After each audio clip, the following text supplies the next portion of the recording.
Bonjour, c'est avec grand plaisir que je vais illustrer maintenant, à la suite du remarquable exposé de Serge Haroche sur l'infiniment grand et l'infiniment petit et la physique quantique, par la partie infiniment grand et les observations de l'univers. Et ce qui m'a été demandé effectivement par les organisateurs, c'était de discuter de l'observation des fluctuations quantiques de l'univers primordial, ce qu'on a, on pense, réussi à faire, mais je vais essayer de vous montrer jusqu'à quel point on y est parvenu et quelles sont encore les questions ouvertes. J'ai mis sur cette première diapositive des images du satellite Planck, qui est celui qui, pour l'instant, a fait les meilleures observations, les plus fines, de ce qu'on croit être les fluctuations quantiques de l'univers primordial, et qui a été lancé en 2009 et qui a produit des résultats assez spectaculaires et qui, effectivement, comme le mentionnait Serge Haroche, font partie de ces confirmations, longtemps après, de prédictions. La théorie et les observations en cosmologie ont eu effectivement cet aller-retour un peu similaire à celui de la théorie quantique, qui fait qu'il y a eu des prédictions qui ont été faites très tôt et qui ont mis très longtemps à être vérifiées, puisqu'il fallait effectivement développer des instruments et que la technologie, par exemple, comme le disait Serge Haroche, n'était pas prête à ce que l'on puisse vérifier ces théories. Les tout premiers modèles d'univers ont été construits après la relativité générale, en effet en mécanique newtonienne, dans un univers infini. On ne sait pas comment décrire la gravité, et effectivement la relativité générale a immédiatement rendu possible de faire des modèles d'univers consistants avec cette théorie de la gravité qui décrit la force de la gravité à distance newtonienne comme en fait la forme et la distorsion de l'espace-temps. Les premiers modèles, et Einstein a supposé effectivement que la physique était la même dans le temps, ce qui est partiellement remis en cause par une évolution éventuellement lente de certaines propriétés dans l'univers, et qu'il fallait faire des hypothèses simples pour commencer à faire les premiers modèles, et donc il a supposé que l'univers était homogène, isotrope, le même dans toutes les directions, et stationnaire, que l'image de l'univers qu'on pouvait voir n'évoluait pas. Le fait que la cosmologie était entrée dans le domaine de la science, qui doit être falsifiable, a été très vite conforté, dans la mesure où l'hypothèse de stationnarité a été, dès 1927, Hubble a démontré que les galaxies s'éloignaient d'autant plus vite qu'elles étaient distantes et qu'effectivement l'univers était en expansion. Donc très rapidement, les modèles d'univers stationnaire ont été abandonnés. Et dans les équations de la relativité générale, quand on les applique à l'univers, on peut effectivement regarder l'évolution avec le temps. Je vais vous dire après comment on construit un modèle d'univers, mais dans ces modèles, il avait pu introduire, dans les solutions et dans la relativité générale, on peut introduire une constante cosmologique qui laisse les propriétés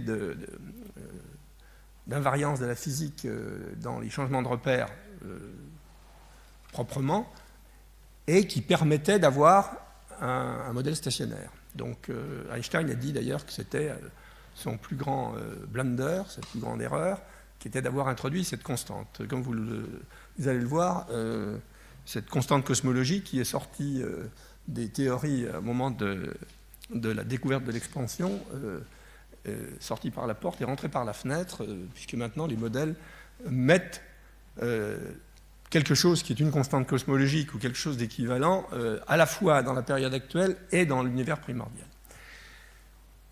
Donc la physique quantique a été aussi à l'origine d'un autre progrès essentiel dans la théorie cosmologique, puisque la physique nucléaire a permis d'expliquer quelle était l'énergie des étoiles, qui était un des grands problèmes aussi du XIXe siècle. Cette nucléosynthèse à l'intérieur des étoiles pour produire l'énergie de toutes les étoiles permettait de construire finalement les éléments lourds qu'on voyait, mais seulement une partie de l'hélium, et d'ailleurs du deutérium qu'on voit, puisque le deutérium est rapidement détruit dans les étoiles pour construire à partir de l'hélium du carbone et de l'oxygène. Et là, il y avait donc une contradiction. En 1948, en fait, Alpher, Hermann et Gamow ont fait une prédiction qui était basée sur l'hypothèse que la synthèse de l'hélium et du deutérium avait été initialement faite plutôt avant les étoiles et les galaxies, et dans un univers Big Bang chaud, qui était une extrapolation colossale par rapport à l'observation de la constante. Voilà, c'est ce que je voulais faire. Ce qui a été observé par Hubble, qui est reproduit ici, la vitesse proportionnelle à la distance d'éloignement, est en fait aujourd'hui ce qui est la banlieue de la Voie lactée dans l'univers. Si on, en quelque sorte, rejoue le film en arrière de la position des galaxies, pour aller aux conditions qui permettent de faire cet hélium et ce deutérium, il y avait une extrapolation absolument colossale. Gamow, qui avait le sens de l'humour, pouvait remarquer que Alpher, dans le premier papier d'ailleurs, était Alpher, Bethe et Gamow. Il a été chercher le grand physicien nucléaire Bethe pour co-signer le papier de façon à faire alpha, bêta, gamma. Ils ont publié ça dans la version du 1er avril de l'Astrophysical Journal, ce qui a laissé les gens se demander s'ils y croyaient vraiment ou pas. Je vous laisse juger. Et la prédiction qui accompagnait effectivement ce modèle théorique, c'était qu'il devait rester aujourd'hui la radiation en équilibre thermodynamique avec un four assez chaud pour permettre de synthétiser l'hélium à partir d'à peu près 1 milliard de degrés, quelques centaines de millions de degrés, et donc, sachant qu'il fallait faire 25% d'hélium, on fait assez rapidement la prédiction, quelques épisodes avant qu'on aboutisse au bon chiffre. Mais le raisonnement, c'est de dire il faut fabriquer 25% d'hélium. La relativité générale nous dit qu'à cette température-là, l'âge de l'univers, temps typique d'expansion de quelques minutes, et donc il faut une certaine densité pour réussir à transformer 25% d'hydrogène en hélium. On connaissait en gros, très grossièrement, la densité des galaxies, mais on avait un facteur d'expansion qui disait que ça doit rester maintenant à quelques degrés, et donc ça devrait se trouver dans les micro-ondes. Donc il y a eu cette prédiction, et évidemment, l'équilibre thermodynamique devait être extrêmement bien satisfait, et on s'attend effectivement à avoir non seulement un spectre qui est très proprement la fonction de Planck, qui est le spectre dont parlait Serge Haroche, celui qui nécessitait pour la coupure exponentielle d'introduire le fait que la lumière était quantifiée. Donc ces prédictions qui datent finalement des années 50 n'a été vérifiée qu'en 1990, après que ce spectre a été découvert par Penzias et Wilson depuis le sol, en faisant d'ailleurs des tests de façon inattendue, en faisant des mesures pour des transmissions dans les laboratoires de la Bell Labs pour faire des transmissions à haute fréquence. La vérification que c'était un spectre de Planck a été faite par le satellite COBE en 1990, et c'est une fonction de Planck à mieux qu'un 10 millième près, ce qui vous montre que, d'abord, cette prédiction a été satisfaite de façon spectaculaire, mais si on regarde ce qu'on voit venant de l'extérieur de la Voie lactée, où on voit la somme de toutes les galaxies, les étoiles ici, la lumière de ces étoiles rayonnée dans l'infrarouge ici, par là des rayons X et des rayons gamma donnés par les particules de haute énergie, 95% de l'énergie qui nous vient, c'est ce spectre qu'on appelle du fond cosmologique, qui fait 90% de l'énergie qui nous vient de l'extérieur. Si on avait des yeux qui voient dans les micro-ondes, on aurait un ciel extrêmement brillant et extrêmement uniforme, puisque la granularité de ce fond n'est que typiquement un 100 millième. Donc on voit bien que, simplement sur cette observation, qui a été reconstruite récemment a posteriori, ce fond cosmologique joue un rôle essentiel.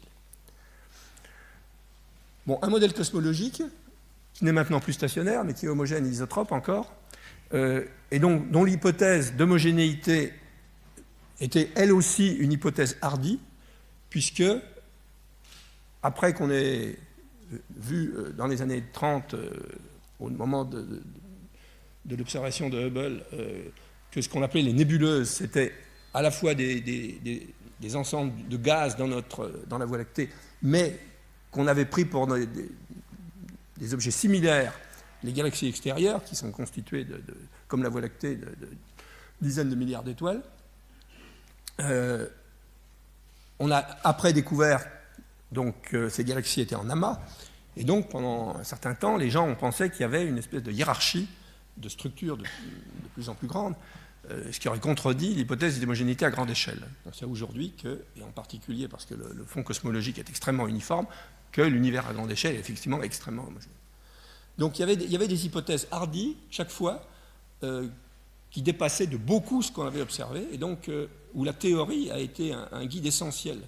Et donc, pour revenir à l'introduction de Catherine Bréchignac, effectivement, même si là, on n'avait pas vu que l'univers était homogène, c'est quand même ce qui a donné le meilleur modèle.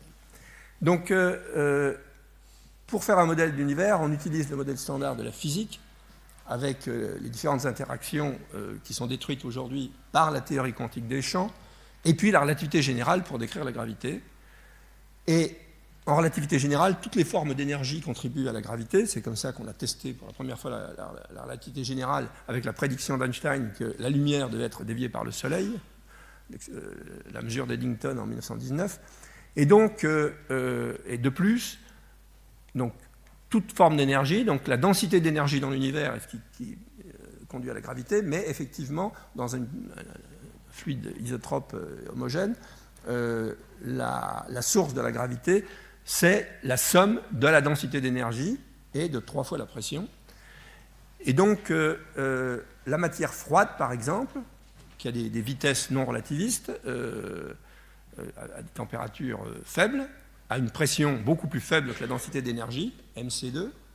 Donc, dès que la vitesse est faible par rapport à la vitesse de la lumière, la pression est faible par rapport à ça. Par contre, un fluide relativiste comme la radiation ou d'autres particules relativistes de masse nulle ou très faible, comme les neutrinos par exemple, vont avoir une pression qui est un tiers de la densité d'énergie. Et puis, la constante cosmologique qui avait été introduite par Einstein, si on la considère comme un fluide et qu'on le met dans termes source, ce qu'on fait aussi, ça peut être effectivement des champs qui ont cette propriété, je reviendrai là-dessus, la pression est négative et moins la densité d'énergie. Et donc, dès que la somme E plus 3P est négative, ce qui peut être produit en théorie des champs par des champs scalaires, enfin des condensats de champs scalaires, dès qu'on a cette propriété-là, la gravité devient en quelque sorte répulsive, et donc l'univers, au lieu de décélérer, comme moi je l'ai appris quand j'apprenais la cosmologie dans les années 70, début des années 70, on a découvert que l'univers actuel est en réaccélération. Alors en même temps, l'évolution de l'univers, ça dépend de quel fluide domine, et donc les particules, elles, leur densité décroît comme l'inverse du volume, mais par exemple, les particules, enfin les fluides relativistes, la radiation, décroît comme l'inverse du volume à la puissance 4 tiers, et un fluide qui a une pression négative opposée à la densité d'énergie, en fait, ne se dilue pas dans le volume et a une densité d'énergie qui reste constante. Donc on voit que les différents ingrédients, qui en particulier donc, sont, pour la relativité générale, la description de la dynamique de l'univers décrit par les rapports de densité d'énergie de ces différents ingrédients, varient dans le temps, et donc il faut reconstruire, si on arrive à mesurer ces différents ingrédients aujourd'hui, il faut étudier leur évolution dans le temps et en tenir compte pour faire ce modèle. Mais de ce point de vue-là, si on met la théorie des champs et la relativité générale, à condition qu'on ait mis les bons ingrédients, on peut faire une description complète. Dans ce modèle, l'univers qui est en expansion, si on regarde dans le temps, finalement, et qu'on le peuple de radiation et de matière ordinaire, il y a une décélération, et quand on remonte, etc., il y a un temps fini où la densité devient infinie, la densité d'énergie devient infinie, la température va probablement devenir infinie, et donc le modèle d'univers qui marche, on va vous montrer, qui marchait très bien, a quand même pour le physicien des propriétés difficiles, qui sont ces singularités et cette partie non physique que Fred Hoyle a appelé le Big Bang par dérision, pour dire que cette singularité initiale n'avait pas grand sens. Bon, alors le mot est resté, je vais encore l'utiliser. Et donc, une des questions qui se pose, et sur laquelle je vais revenir, c'est effectivement les conditions initiales de ce Big Bang, qui étaient... Alors, on avait des observations cosmologiques, l'expansion de l'univers, le nombre d'objets, les structures dans l'univers, et jusqu'aux années 2000, on n'arrivait pas à réconcilier du tout ces observations. Ce qui est ici le SN1A, c'est des supernovas, c'est des explosions d'étoiles d'un type particulier. Les étoiles explosent à la fin de leur vie, et donc ça permet, c'est des objets qu'on peut voir de très loin. Et donc il y a des mesures de la constante de Hubble qui permettent de mesurer suffisamment loin pour voir les propriétés de décélération, et donc de chercher à savoir quelle était la géométrie de l'univers et quelle était éventuellement donc, la densité d'énergie. Et la surprise qu'il y a eu, ça a été de découvrir que finalement, quand on observe de ces supernovas suffisamment lointaines, on constate que la prédiction de décélération est complètement contredite. En fait, l'univers réaccélère.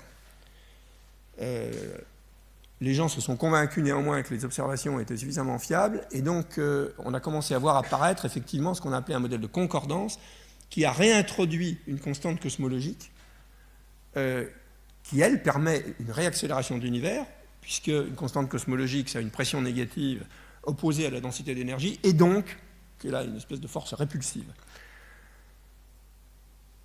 Ce qui se passe aussi, c'est que la géométrie de l'univers est liée à la somme, en particulier à sa densité d'énergie, comparée à l'expansion. Et évidemment, si la densité d'énergie est plus grande qu'une certaine valeur, l'univers va freiner et éventuellement retomber sur lui-même, alors que, dans le cas opposé, il va continuer une expansion infinie, ici en plus réaccélérée, et donc que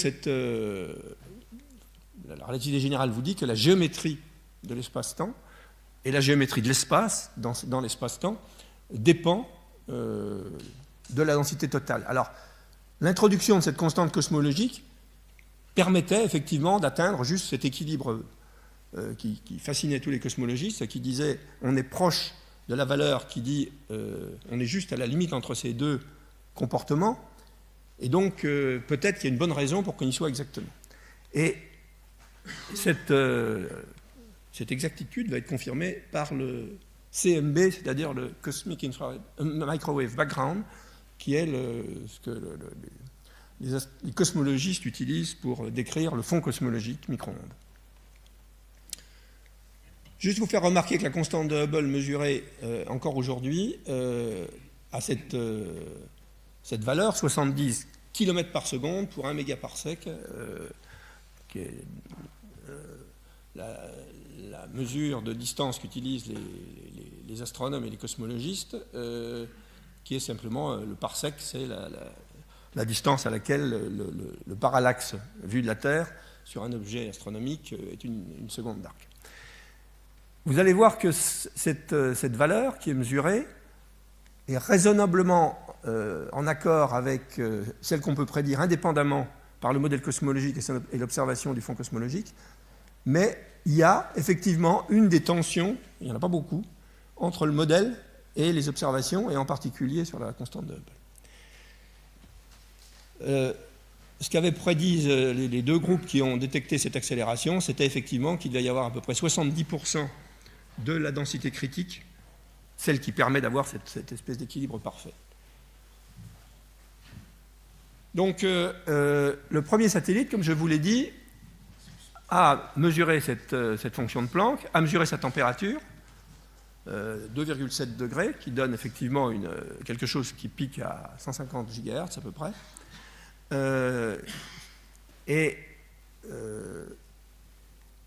Mais pour les conditions initiales, l'idée c'était qu'effectivement, l'univers étant extrêmement uniforme sur le fond cosmologique, il fallait quand même qu'on voit un certain nombre d'inhomogénéités de façon à permettre à la gravité de rassembler la matière et de fabriquer toutes les galaxies, les amas de galaxies, et puis en cascade les étoiles et les planètes comme celles sur lesquelles on vit.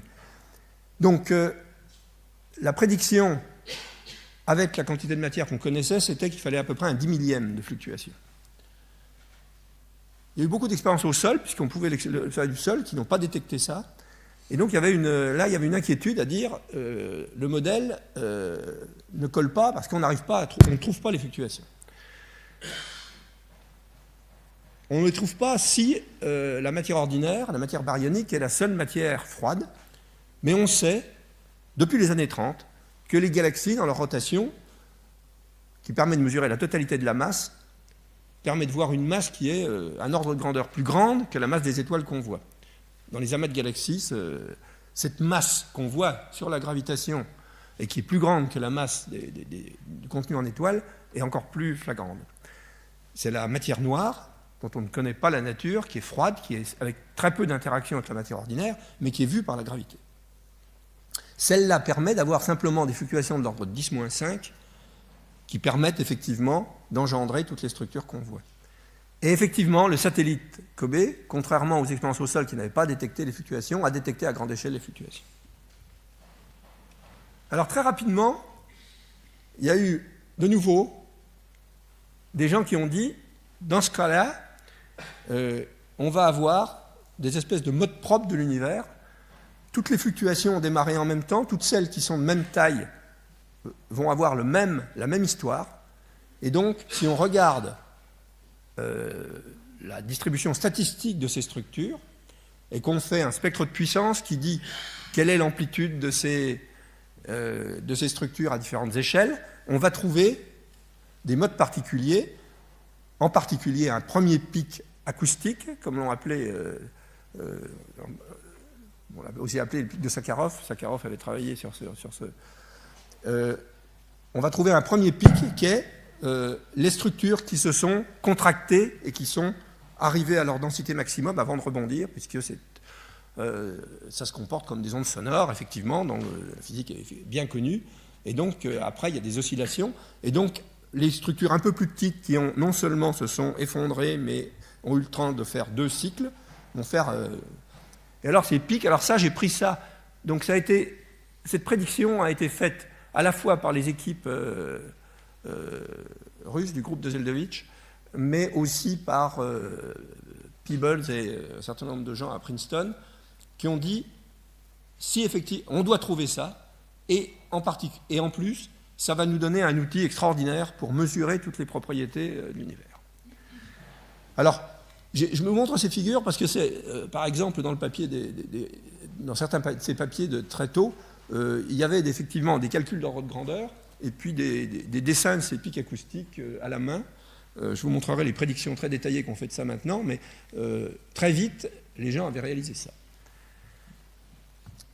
Donc je reviens maintenant sur l'univers primordial, puisque c'est de ça qu'il va être question.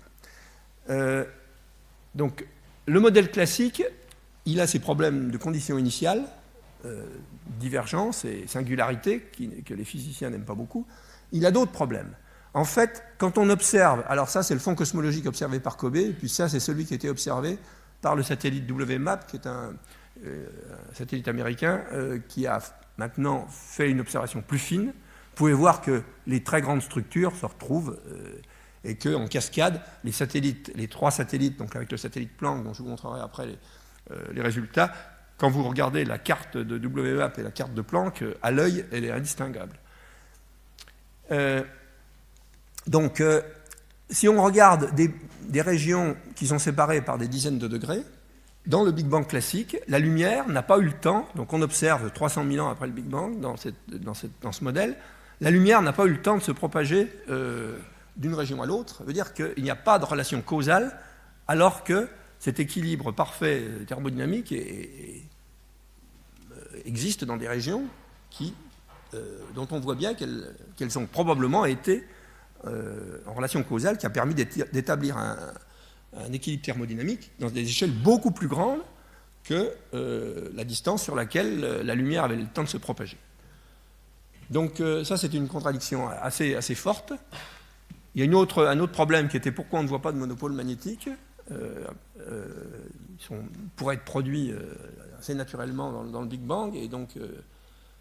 Et puis, la géométrie à grande échelle se trouve quasi euclidienne. Vous allez voir que c'est avec une précision maintenant remarquable.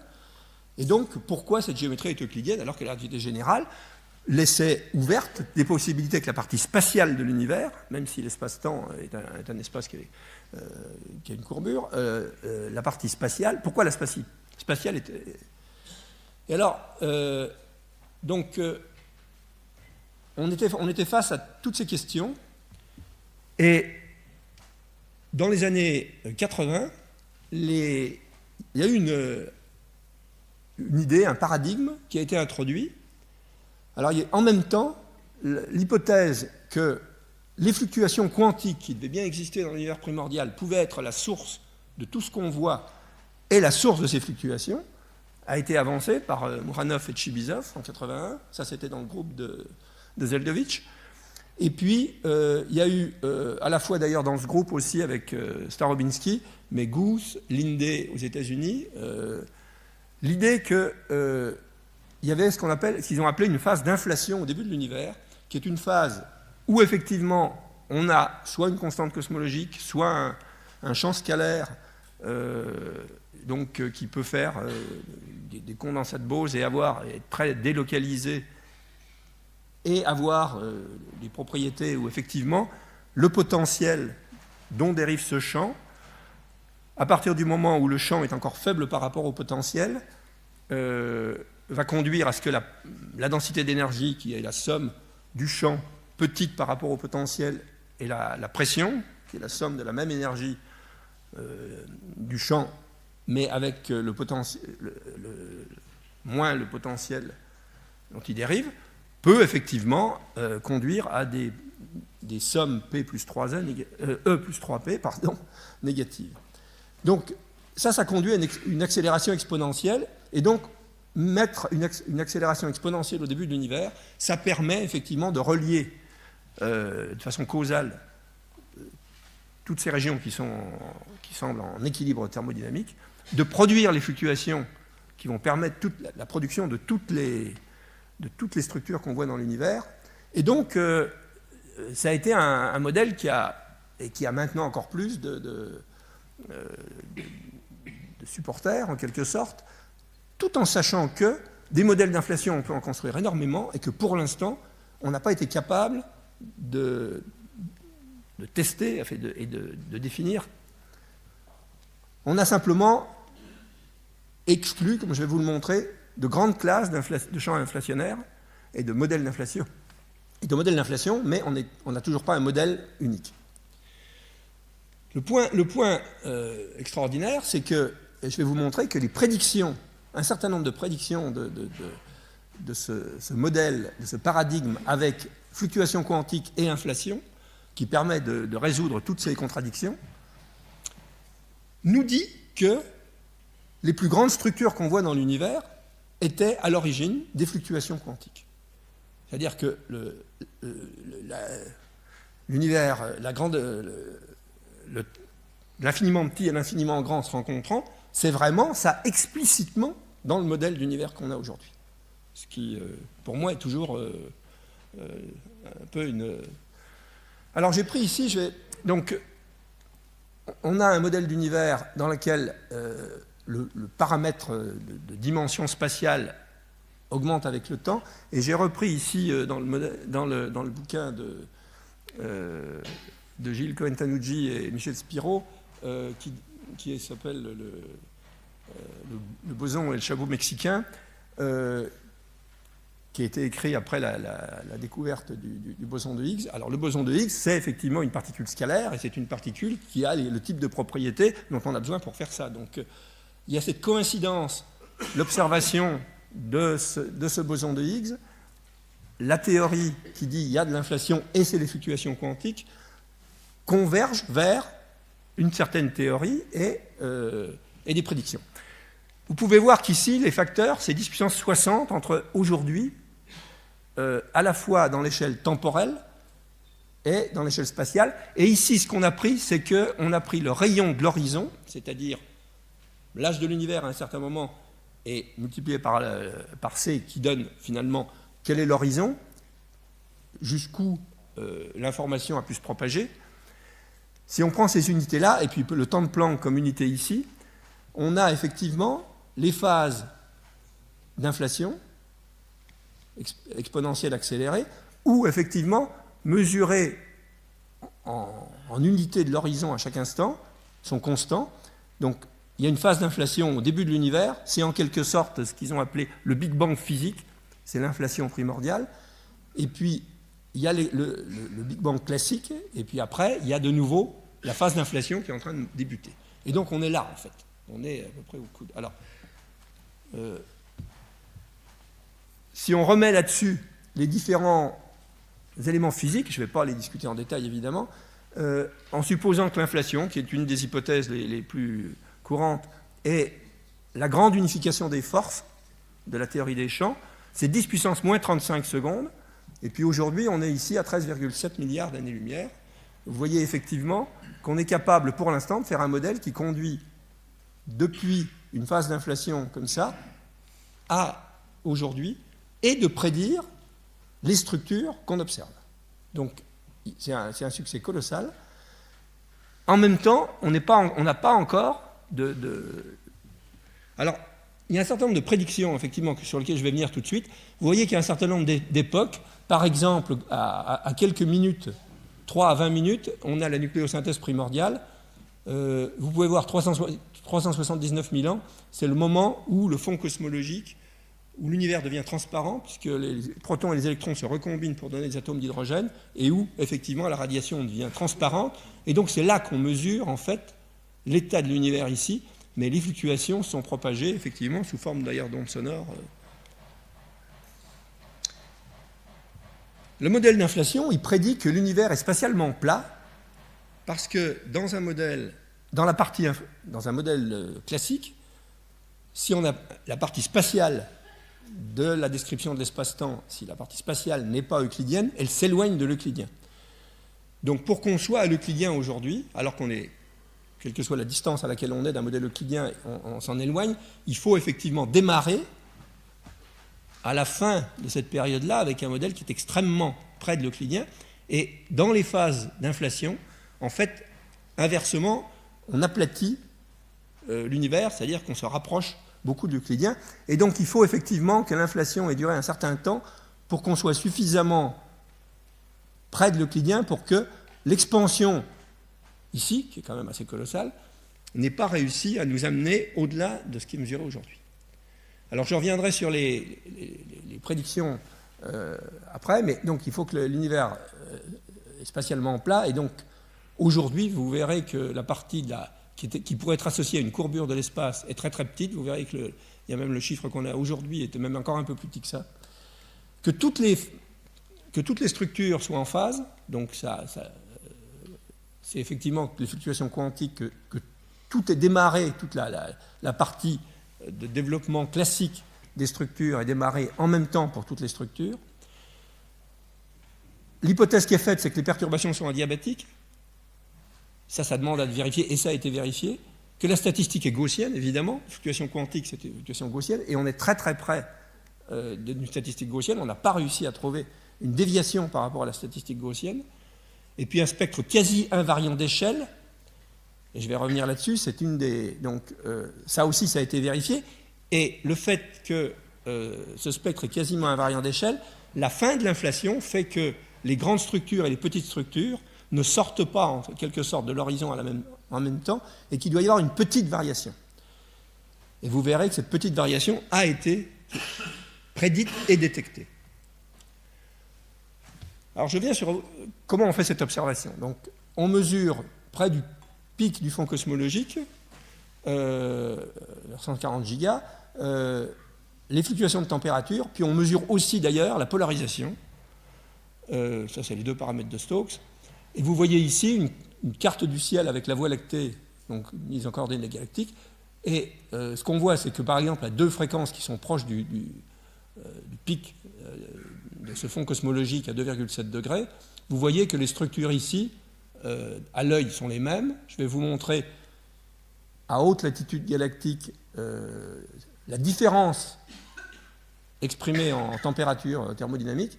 Et vous voyez que ça, c'est le bruit. Et ce que vous voyez, c'est que là où il y a moins de bruit, c'est effectivement les endroits où il y a une concentration d'informations. On a scanné le ciel avec un balayage qui met plus de scans ici qu'ailleurs. Et donc, on a la différence montre essentiellement du bruit comme prévu. Et on voit effectivement des choses qui sont les émissions de la Voie lactée. Quand on fait la différence entre 100 et 143, qui sont les meilleurs canaux qu'on ait, voilà la même chose. Quand on fait la séparation des composantes, c'est-à-dire qu'on utilise toutes les fréquences dans le satellite Planck, on obtient cette carte-là, qui est très proche à l'œil de celle mais qui est effectivement 30 à 40 fois plus sensible. Et donc, si on fait effectivement ce spectre de puissance qui vous dit, en fonction des fréquences spatiales, donc en allant dans ce sens-là, des échelles de plus en plus grandes, ayant les échelles qui sont typiquement du degré, on voit effectivement apparaître ce fameux premier pic acoustique, et la position de ce pic acoustique définit la géométrie de la partie spatiale de l'espace-temps, et on voit que c'est exactement celle qu'il faut pour avoir un univers euclidien. Et vous verrez maintenant qu'on a... Donc, la température a été mesurée, un certain nombre des modes de polarisation ont été mesurés aussi, etc. Et ici, il y a des modes de polarisation qui peuvent être associés à des ondes gravitationnelles primordiales, dont je vous parlerai tout à fait à la fin. Donc, en revenant là-dessus, Planck a vérifié la plupart de ces... on voit les pics acoustiques, ça c'était pas Planck qui l'a découvert, mais il est très près de la position qui donne le premier pic, est très près de la position de l'univers euclidien. Et par exemple, il y a une déviation au spectre invariant d'échelle que vous voyez, qui est déterminée maintenant avec 7 sigma, et qui est à peu près 3,5% de déviation par rapport à la valeur 1. Bon, ça, c'est les spectres de polarisation. Et en gros, quand on fait le modèle d'univers, soit à partir de la température, soit à partir de la polarisation, on trouve les mêmes paramètres. C'est deux mesures complètement indépendantes qui donnent les mêmes paramètres. Alors, la recette cosmique, un peu avant Planck, c'était 73% d'énergie noire. La matière ordinaire ne représente que 4,5%. Et cette fameuse matière noire, dont on ne sait pas la nature, est quand même... à 22%, et vous voyez que les chiffres ont changé un petit peu, dans les barres d'erreur d'ailleurs de la mesure précédente. Je ne vais pas vous faire un cours sur les modèles d'inflation, j'en suis bien incapable, mais les modèles d'inflation les plus simples, un seul champ, avec ce que les théoriciens appellent slow roll, c'est-à-dire que par analogie, le roulement lent, c'est l'analogie avec une bille qui roule sur un plan incliné, et si ce plan incliné est assez plat, donc avec une pente assez faible, on va avoir une lente accélération, puis après, éventuellement, elle peut tomber dans le puits de potentiel de l'état actuel de l'univers. Avec cette analogie, il faut que l'inflation se soit passée effectivement dans une partie où l'énergie potentielle passe assez lentement dans le champ, et les prédictions des modèles les plus simples disent que ns-1 est 4%, ce qui veut dire que le ns, je n'aurais pas dû mettre ça comme ça, le ns doit être de l'ordre de 0,96. Et vous voyez, alors je ne vais pas vous décrire tous les paramètres cosmologiques, vous voyez qu'ici, on est à 0,9655 avec une barre d'erreur qui est 610-3. Quand on le fait avec la température, et quand on le fait avec toutes les mesures de polarisation, vous voyez que la différence est 0,2 sigma. Donc, deux mesures indépendantes, la température et les mesures de polarisation, nous donnent le même, la même composition de l'univers. Je vous montre ça, et on a aussi analysé des extensions, je ne vais pas vous décrire ça en détail. Il y a par exemple la meilleure mesure sur la masse des neutrinos, pour l'instant vient de la cosmologie et pas des mesures de physique des particules. Le oméga k qui est ici, c'est ce qui mesure la contribution à la densité d'énergie qui est associée à la courbure. Si on est complètement euclidien, c'est 0. Alors vous voyez qu'en température, on était à 5%. Vous voyez qu'ici, on est à 8, 10-4 avec une incertitude de 4, 10-3. C'est extrêmement euclidien. Donc, effectivement, les gens qui disaient, quand on était proche de l'euclidien, à quelques pourcents près, ça ne doit pas être par hasard, effectivement, la phase d'inflation a bien dû aplatir. Alors, les modèles d'inflation, comme je vous le disais, il y en a beaucoup. Donc, c'est un diagramme, ça, qui met le fameux facteur NS. Et puis, sur cet aspect-là, ce que l'a dit la théorie des champs, c'est qu'effectivement, les fluctuations sont des fluctuations de densité d'énergie et puis des fluctuations tensorielles qui sont des ondes gravitationnelles primordiales. Il n'y a pas de champ scalaire, de partie vectorielle aux fluctuations qu'on attend. Et donc, il y a une fraction possible d'ondes gravitationnelles. Alors, évidemment, en combinant ces deux, les modèles d'inflation se rangent un peu partout, et les différents modèles d'inflation sont représentés par ces points, je ne vous les décrirai pas. Ce que je vous montre ici, c'est la limite supérieure qu'on a sur cette partie tensorielle, et puis cette valeur de NS qui est loin de 1, qui est à 7, maintenant elle est à 7 sigma de l'unité. Et vous voyez effectivement qu'on commence à contraindre et qu'il y a des classes de modèles, en particulier les modèles plus compliqués avec plusieurs champs, etc., qui ont été maintenant exclus par Planck, mais on n'a pas un modèle standard. Alors je vais finir sur la recherche des ondes gravitationnelles primordiales, qui prend encore plus d'intérêt avec la détection des ondes gravitationnelles récentes, avec cette fusion de deux trous noirs de 30 masses solaires, pour lesquels la phase finale de ça et ces oscillations ont été exactement prédites par la relativité générale, alors qu'on est dans un cas extrêmement non linéaire, ce qui est aussi une surprise, qu'on ne voit pas de déviation du tout à la relativité générale quand on est dans un cas qui est aussi loin des endroits où la relativité générale avait été testée.